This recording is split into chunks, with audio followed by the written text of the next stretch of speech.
Le grand studio d'RTL et les grosses têtes dans la nuit des temps du 25 mars 1997 vous attendent avec autour de Philippe Bouvard, Stéphane Bern, Pierre Bellemare, Sim et Jacques Balutin. Question de Monsieur Martinet. Qu'est-ce que le modélisme Bottilo-Naval? Bottilo-Naval. Qu'est-ce que ça veut dire Bottilo? Eh ben, voilà. c'est ce qu'on va essayer de deviner, mon pote. Il y a beaucoup d'amateurs et ça demande du goût et pas mal d'habileté. On construit quoi? Faire ça avec des... Alors on construit un modèle de bateau. Un modèle de bateau Dans lequel on peut se mettre soi. Non. Avec des allumettes?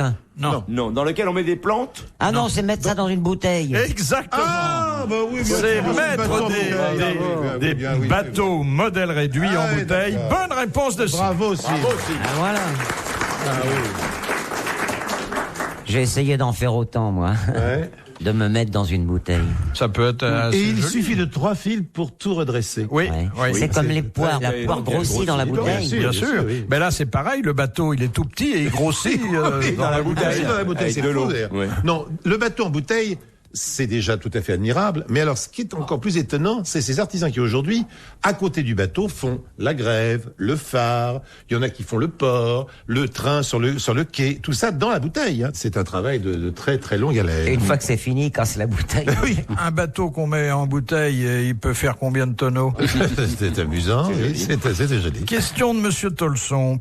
Pourquoi les pilotes d'avion sortent-ils toujours le train d'atterrissage au dernier moment? Pour freiner. Ça a de la prise à l'air. Ça a de la prise à En l'air. fait, il y a des aérofreins qui sont plus puissants Oui, que le bien train sûr, oui, mais d'atterrissage. ça aide. Oui. Non, ça véritablement. Au ça- dernier moment, parce que Parce qu'ils ils peuvent vont pas se le poser, sortir. ils vont pas se poser sur le ventre. Parce qu'il y a des emmerdements mécaniques. Pourquoi le sort-il vraiment à l'ultime moment? C'est ça que Oui, vous voulez dire? oui. Enfin, à l'ultime moment, je C'est quand même m'excuse, assez long, hein. On voit que vous prenez pas souvent l'avion. Ils Quand veulent le encore train- au moins Ah ben, 5 quand minutes. vous prenez l'avion, vous le voyez pas. On ça. le sent, l'entend, vous on l'entendez, l'entend, on le oui, sent. on l'entend. Alors terrible, on l'entend et on le sent Oui, immédiatement, oui, ça oui. freine terrible. Ah non, c'est parce que s'il y avait un ennui, il pourrait remonter tout de suite. Non. Parce que dans la procédure d'approche, c'est à ce moment-là qu'on doit le sortir. Oui, Ah non, bah mais oui. attendez. Si on a défini cette procédure, c'est qu'il y avait une raison. Mais il n'y a pas que les pilotes, ma sœur le sort aussi au dernier moment. C'est que ce train d'atterrissage a une certaine résistance à l'air et que il a donc en même temps une certaine fragilité. Il faudrait donc pas trop le laisser Non, sortir. la fragilité, non, parce qu'il y a de nombreux exemples Oui. de Parce trains que on- oubliés et qui ne mettent pas en cause la sécurité de l'avion. Eh bien, c'est Pierre qui a raison parce que on doit le sortir à une certaine vitesse, Oui, on s'en rapproche, mais on n'est pas à encore une certaine tout à fait... altitude. Oui, C'est non. une question de sécurité. Non, Non, Non, pas c'est une question de fragilité. non, Question mécanique. non. C'est une question de principe.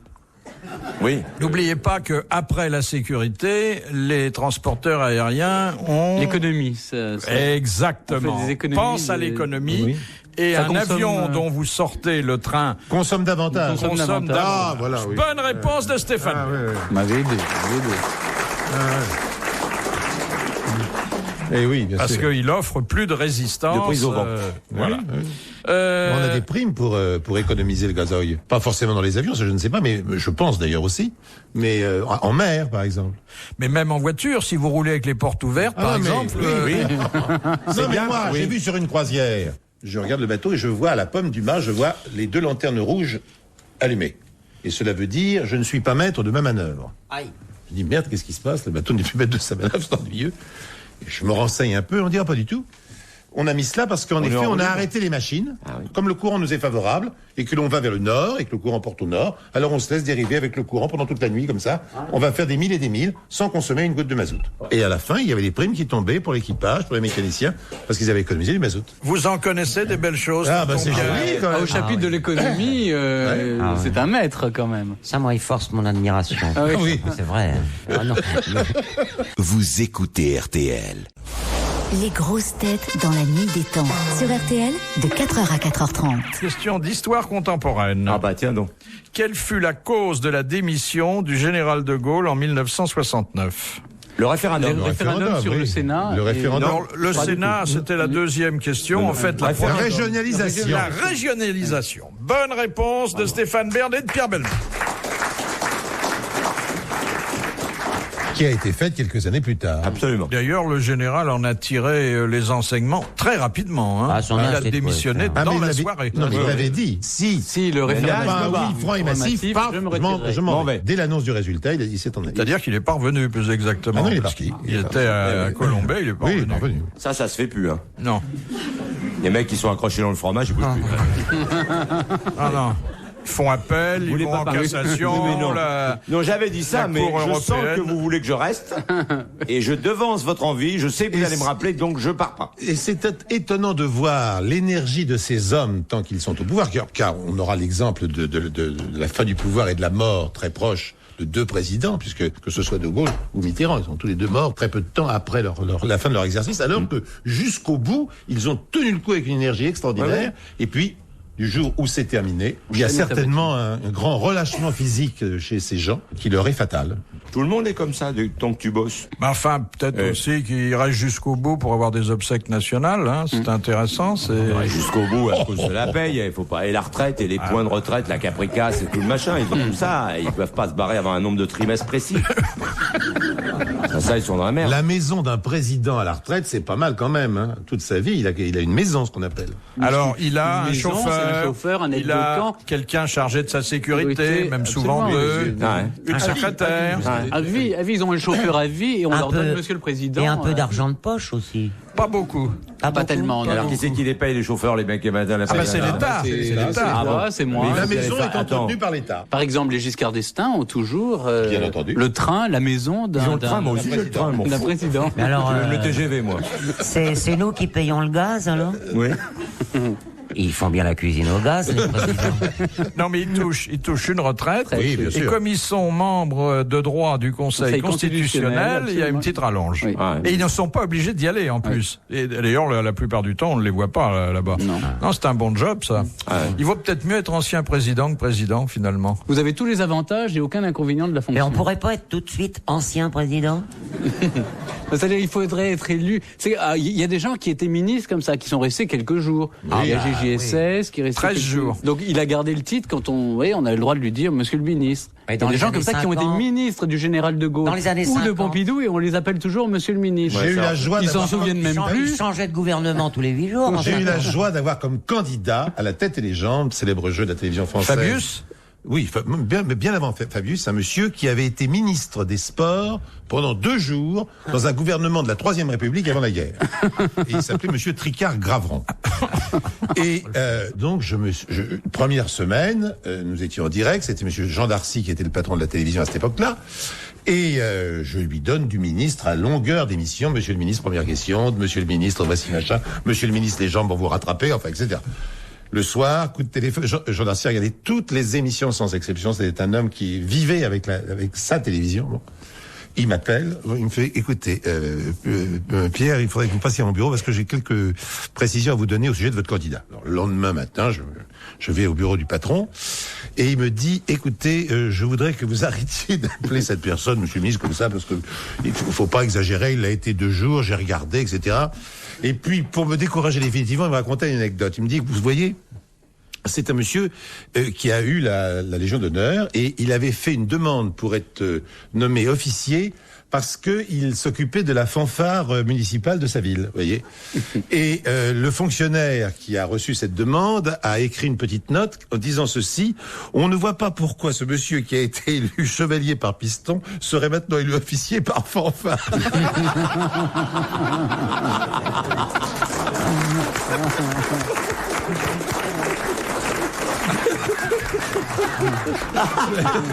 Mais ça sublime. Superbe. Parce que c'est drôle. Question de Madame Lepelay. En cuisine, qu'est-ce qu'un roux? C'est un beurre. un beurre avec de la farine et de l'eau. C'est un beurre et- cuit. Alors, vous mettez... Du beurre, de la Alors, farine et de l'eau. Attendez, reprenez la formule classique. Je fais mon roux. Oui, alors, Parce qu'à partir du moment où vous l'entreprenez, il est à vous. Alors, moi, je fais mon roux. Alors, dites ce que vous prenez. alors, par exemple, dans une casserole, Oui. je fais fondre Je un peu. prends ma casserole. Je prends ma casserole. Oui. Ensuite, Je vais me mettre dans la poudre quelqu'un qui. Oui. Je prends ma casserole. Oui. Je mets un peu de beurre. je fais fondre Je mon fais beurre, fondre mon beurre. Je rajoute de la farine, ma farine. ma farine, Oui. la mienne, Et dans la farine, je fais monter tout cela, je sais pas comment, l'émulsion, avec un peu d'eau. Oh bah c'est dégueulasse. Et ensuite, normalement, ça doit faire une sorte de béchamel sans lait ou quelque chose comme ça. De quoi? De béchamel sans lait, faut le faire. Béchamel sans lait. Si Koff était là, il est déjà évanoui, là. J'en profite, il n'est pas là et je n'y connais pas grand-chose. Il a dit à peu près les ingrédients qu'il fallait. Il en a même ajouté parce que, en fait, avec du beurre et de la farine, vous faites votre roux. Bonne réponse de Stéphane Bern. L'ami Blond, c'est pas pourquoi. J'ai peut-être gagné mon cordon bleu. C'est peut-être en Angleterre qu'il s'ajoute de l'eau. Je vais téléphoner à la reine d'Angleterre, j'ai gagné mon cordon bleu, là. Mais tu mets pourquoi la jarretière. De l'eau, tu en mets pour que ça soit un peu plus léger? Oui, pour que ça soit plus... Oui. Oh, tu sais pas, mais plus. Non, mais ça m'est arrivé de faire des roues. Moi aussi, j'en ai 2 sur mon vélo. Il y en a d'autres ici qui font la roue. Vous faites la cuisine régulièrement? Ça m'arrive, oui. Je viens pas bouffer chez toi, je ferai mon roux après. Et quels sont vos chevaux de bataille? Ah, c'est déjà pas mauvais, ça. Ouais, mais c'est bon, très bon. Ah oui, bah ça aussi.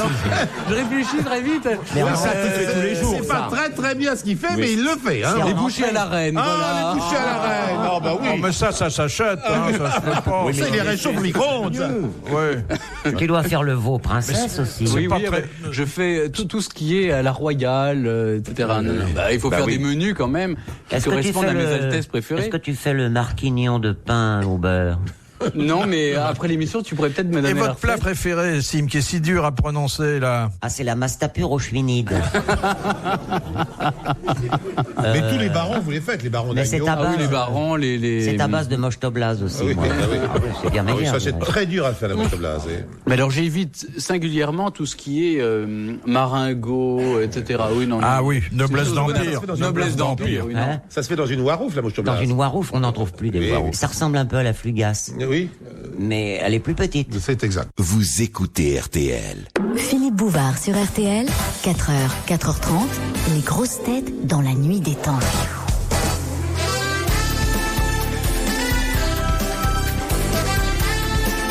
Stéphane Bern, Pierre Bellemare, Sim et Jacques Balutin sont les grosses têtes dans la nuit des temps du 25 mars 1997 en compagnie de Philippe Bouvard.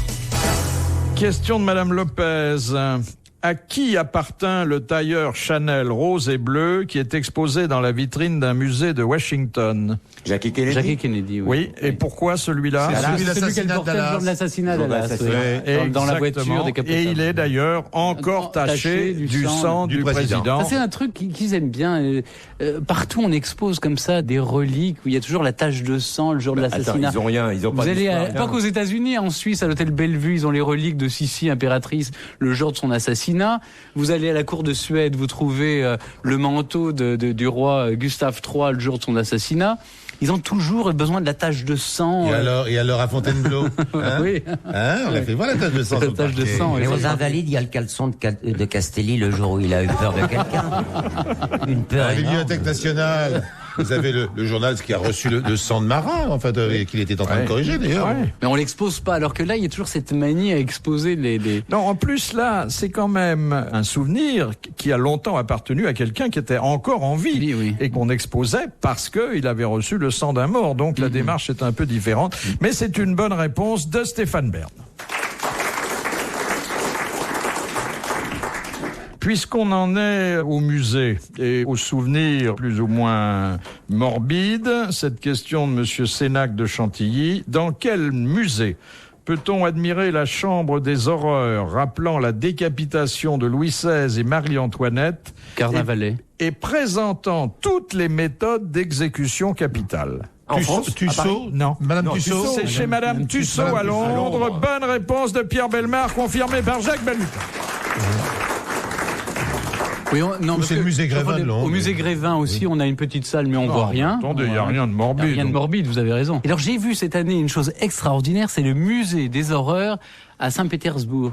C'est quelque chose, c'est dans la Kunstkamera de Saint-Pétersbourg. Pierre le Grand avait une habitude, il voulait voir toutes les horreurs du moment. Et alors vous avez des... C'est conservé dans des bocaux, dans c'est des ça? bocaux, dans des formoles, c'est épouvantable. C'est le musée du Puy-Train. Multiplié par 100. Vous avez des bébés à 2 têtes, mais tout ça dans des grands bocaux, et il avait ça sous les yeux. Donc vous avez toute une salle, vous avez toutes les horreurs qui existaient. Pierre le Grand, oui. Déjà, on a une question là-dessus. Il obligeait sa malheureuse épouse à conserver la tête de son amant au pied de son lit dans une jarre. Hein. C'était quand même un personnage assez sympathique. Alors vous avez par exemple des souverains qui se faisaient envoyer des portraits des plus belles femmes du monde. On a connu ça, que ce soit Élisabeth d'Autriche, Louis II, etc. Mais alors là vous avez un souverain, le cas d'un souverain qui se faisait envoyer du monde entier les cas pathologiques, les choses un petit peu épouvantables. Immondes, oui, les agneaux à 5 pattes, les lézards à 2 queues. Et alors ils ont gardé tout ça dans une... Ils ont gardé, et puis alors il y a la monde fou, hein. Les Russes adorent ça, ils adorent ça le week-end, on va voir ça. Faut dire que les touristes dans un musée des horreurs, ça départ pas toujours. Oui, hein. non, mais ce qui est c'est le goût de la collection. L'Amslav, vraiment le goût de la collection. Il y a par exemple, l'autre jour, j'ai vu un film qui est passé à la télévision d'ailleurs, sur la collection de graines qu'il y a, je crois d'ailleurs aussi dans cette région de Saint-Pétersbourg, où on a collectionné depuis des centaines d'années. Des Russes reviennent avec des graines d'une plante et ils les collectionnent. Il y a comme ça toutes les graines de toutes les plantes du monde qui sont rassemblées dans une sorte de bâtiment gigantesque avec des petits tiroirs pour chaque graine. Et il y a des jardins derrière où on fait revivre ces graines, on les fait pousser, on fait exister ces plantes qu'on ne trouve que là d'ailleurs parce qu'elles ont pour la plupart disparu de la surface de notre planète. Monsieur Sim a un endroit où ils sont logés toutes ces petites graines, hein? Oui, mais il est rarement visité. Cet endroit-là. La porte est ouverte. Hein. Faut se méfier parce que quand les petites graines sont là, parfois il y a des petites bêtes qui veulent les manger. Il voudrait bien. Un écureuil qui viendrait grignoter vos noisettes. J'aimerais bien. Il en rêve. Ah oui, ça me rappellerait des souvenirs. Il y a bien longtemps que ça m'est pas arrivé. Avant-hier. Question de Monsieur Pardon de Villeurbanne. Qu'a-t-on exigé des chirurgiens français par une loi de 1803 et qu'on n'exigeait pas précédemment? Qui se lavent les mains? Non, ça c'est venu plus tard. Oui, beaucoup plus tard. Après. Qui se mettent un masque. Qui désinfectent leurs outils. Non. Qui demandent la permission avant d'ouvrir. C'est pas hygiénique. C'était une mesure élémentaire, mais on a attendu quand même. La permission du patient. L'endormir. Non. Non, c'est drôle. Est-ce que c'est lié aux guerres napoléoniennes? Non, pas du tout. C'était une survivance de l'Antiquité et de l'Ancien Régime. Et puis un jour... D'avoir un diplôme. Oui, un diplôme de... Chirurgien. Non. Non, de médecin. Oui, un diplôme de médecin. Parce que les chirurgiens n'étaient pas médecins. Exactement. Oui. Bonne réponse de Jacques Bellamy. Oui, c'est exact. Il était bouché. Oui, ils étaient bouchés. C'est inquiétant. Hein. On est quand même... Les barbiers pouvaient opérer, hein. Alors, question de Monsieur Maurice. Qu'obtinrent ensemble Voltaire, Mariette, Élie de Beaumont et l'oiseau de Mauléon? C'est quelque chose... La consécration? Non, qui leur tenait à cœur. Et pour obtenir ce résultat, ils ont consacré du temps, de l'argent, des écrits. C'est la libération de quelqu'un? Non, hélas... Non, c'est Calas, l'affaire Calas, c'est l'affaire Calas. C'est rendre justice à Calas. Oui, donc Calas, il était mort, mais c'était la révision du procès Calas. Et d'ailleurs, ils ont permis à la famille de subsister en attendant la cassation. Bonne réponse de Stéphane Bern.